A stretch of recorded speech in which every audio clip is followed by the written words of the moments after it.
అమ్మగారు, మిమ్మల్ని చూడ్డానికి ఇంతకాలం పట్టింది. మీరు నిజంగా చాలా అందంగా ఉన్నారు. అవునా? నువ్వు చాలా అందంగా ఉన్నావు. అన్నట్టు నీకెంతమంది పిల్లలు? అయ్యో, నాకెక్కడమ్మా పిల్లలు?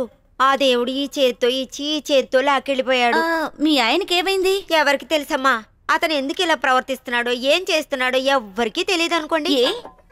నేను పురిటికని పుట్టింటికి వెళ్ళొచ్చానా, అప్పటి నుంచి ఇతగాడి వాళ్ళకం ఇలాగే ఉంది. అంతేనా? ఆ బాధలో అప్సెట్ అయి ఉంటాడు. ఒక విషయాన్ని వచ్చినప్పటి నుంచి అడగాలి అనుకుంటున్నాను, మర్చిపోతూనే ఉన్నాను. ఏంటమ్మా అది? ఆ ఇంటికి అంత పెద్ద తాళం వేశారు కదా, అందులో అంతగా ఏముంది? అందులో ఏమీ లేదమ్మా. పెదబాబు గారు ఎస్టేట్ కొన్నాక పాత సామాన్లన్నీ అందులో పడేశారు. అప్పుడే ఆ తాళం దొరికింది. సరే, దొరికింది కదా, ఎందుకు దాన్ని మూలన పడేయడమని ఆ ఇంటికి ఆ తాళాన్నే వేశారు, అంతే. దానికి ఎక్కడుంది? అది మా ఆయన దగ్గర ఉంది. లోపలికెళ్ళి చూడాలని ఏదో క్యూరియాసిటీ. ఆ తాళం ఇస్తావా? అంతేనా? ఇప్పుడే తీసుకొస్తానుండండి. ఏ ఆంజనేయులు, అమ్మగారికి ఆ పాతింటి తాళం చెవి కావాలంటే ఇవ్వు. తాళం వేసినప్పటి నుంచి నీ దగ్గరే ఉంచుకున్నావుగా, ఇప్పుడు అడుగుతున్నారు, ఇలా ఇవ్వు. ఇవ్వమంటుంటే నువ్వు ఇస్తావా లేదా? నువ్వు ఇవ్వకపోతే నేనే తీసుకుంటాను. ఇప్పుడేం చేస్తావు? అమ్మగారు, అమ్మగారు, తాళం చెవి అడిగారుగా, అవును, ఇవ్వు.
హాయ్ కార్తీక్.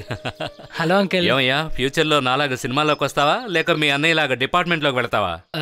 లేదంకిల్, నేను సినిమాల్లోకి రావాలనుకుంటున్నాను. Yeah, that's it. సరిపోయింది. కానీ మామూలుగా రాను అంకిల్.